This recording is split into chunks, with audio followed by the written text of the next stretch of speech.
Good morning વિદ્યાર્થીઓ. ગયા તાસમાં આપણે નિબંધ લેખન ભણ્યા હતા.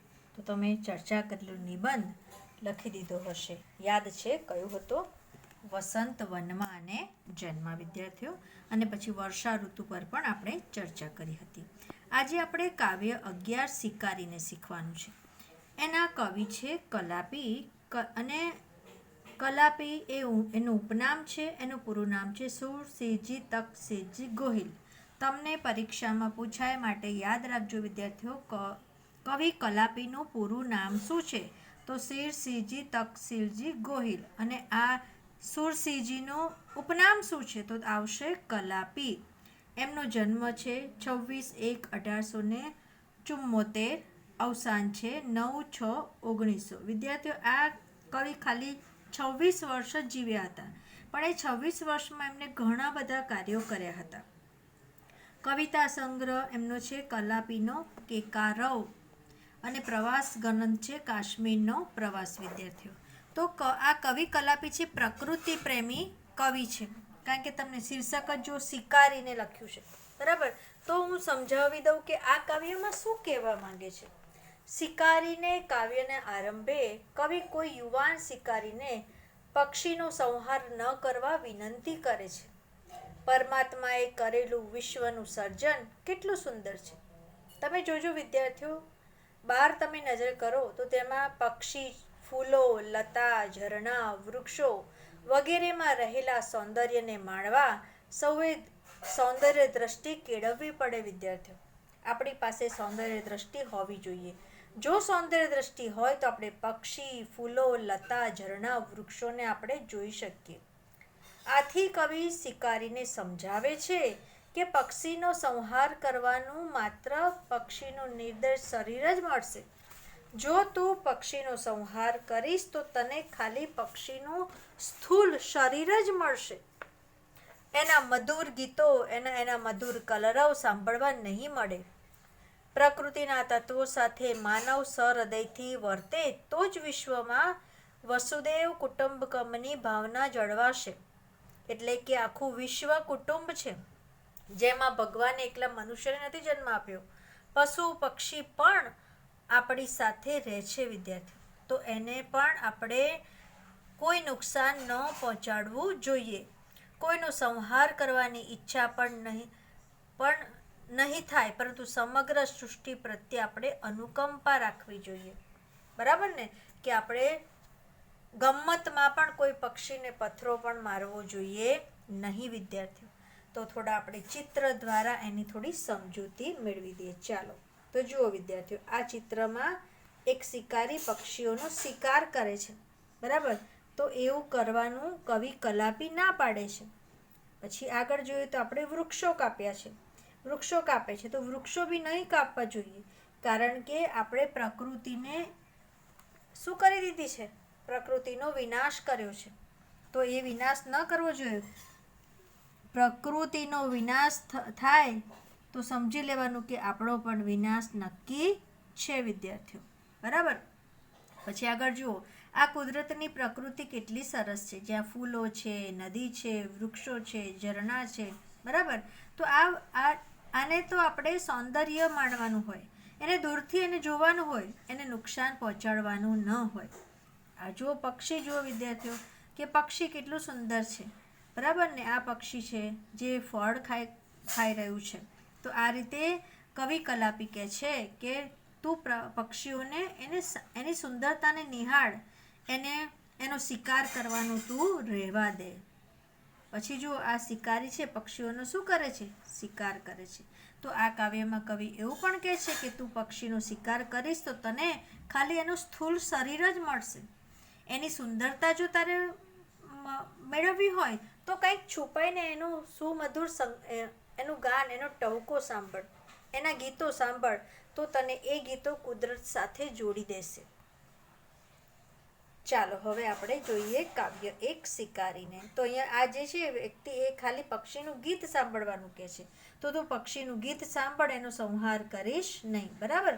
જો આ પક્ષીઓ કેટલા સુંદર છે, તો એની સુંદરતા આપણે નિહાળવી જોઈએ ખાલી, બરાબર ને. તો હવે ચાલો આપણે એનો કવિ કલાપીનો લેખક પરિચય જોઈ લઈએ. તેમનું મૂળ નામ સુરસિંહજી તકસીલજી ગોહિલ. મેં હમણાં જ કીધું. વિદ્યાર્થીઓ યાદ રાખજો, કાવ્ય અને પાઠમાં 3 વસ્તુ ખાસ યાદ રાખવાની છે: લેખક અને કવિનું નામ અને એનો સાહિત્ય પ્રકાર. આ સાહિત્ય પ્રકાર કયો છે? સોનેટ છે. કાવ્ય 11 શિકારીનો સાહિત્ય પ્રકાર સોનેટ છે. સોનેટ એટલે જે સોનેટમાં 14 પંક્તિ હોય. કેટલી પંક્તિ હોય? જે સોનેટમાં 14 પંક્તિ હોય, 14 લીટી હોય, એને સોનેટ કહેવાય. તમને પરીક્ષામાં પૂછાય કે સોનેટમાં કેટલી પંક્તિ છે, તો લખવાનું કે સોનેટમાં કુલ 14 પંક્તિ છે. તો એમનું મૂળ નામ શું છે? આપણે જોયું, સુરસિંહજી તકસીલજી ગોહિલ. અમરેલી જિલ્લાના લાઠિયાના રાજવી પરિવારમાં તેમનો જન્મ થયો હતો.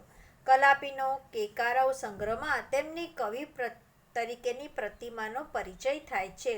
મોસ્ટ ઇમ્પોર્ટન્ટ નીચે લીટી કરજો. કલાપીનો કેકારવ એમના કાવ્ય સંગ્રહ છે. પ્રકૃતિના મનોહારી દ્રશ્યો અને માનવ હૃદયના ભાવો તેમની કવિતામાં કેન્દ્ર સ્થાને છે.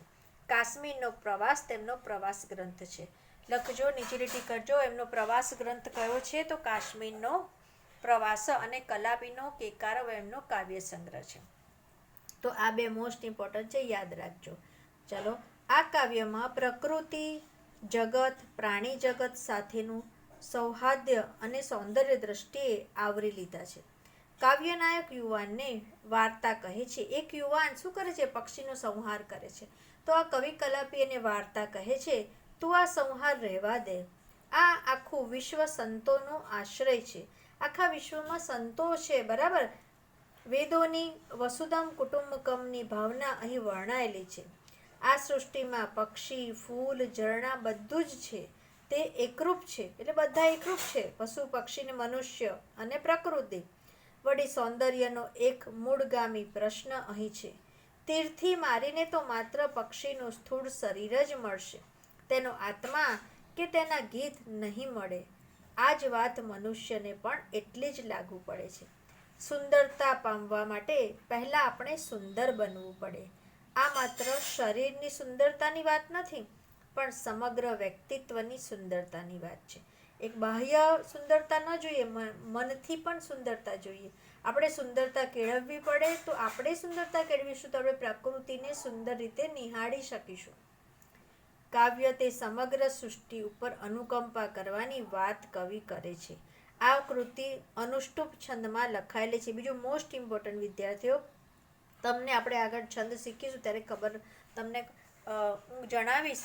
એક આ છંદનો પ્રકાર છે. તમને પૂછે કે આ કાવ્ય કયા છંદમાં લખાયેલું છે, તો આ કાવ્ય અનુષ્ટુપ છંદમાં લખાયેલું છે વિદ્યાર્થીઓ, બરાબર. ચલો, તો હવે આપણે આ કાવ્યની સમજૂતી જોઈએ વિદ્યાર્થીઓ. તો આ કાવ્યમાં શું કહેવા માંગ્યું છે કે આપણે પક્ષીઓનો શિકાર ન કરવો જોઈએ, બરાબર, પણ એને દૂરથી એને સુંદરતાને પામવું જોઈએ. તો હવે આપણે એનું કાવ્યની સમજૂતી જોઈએ. રહેવા દે આ સંહાર યુવાન તું, ઘટેના ક્રૂરતા આવી વિશ્વ આશ્રય સંતનું. રહેવા દે આ સંહાર યુવાન તું, ઘટેના ક્રૂરતા આવી વિશ્વ આશ્રમ સંતનું. ચાલો, હવે તમે શિકાર એટલે તો આવશે શિકાર કરનાર, અને લખો. ચાલો, સંહાર એટલે શું થાય? નાશ, બરાબર. અને ક્રૂરતા એટલે નિર્દયતા, બરાબર, ઘાતકીપણું.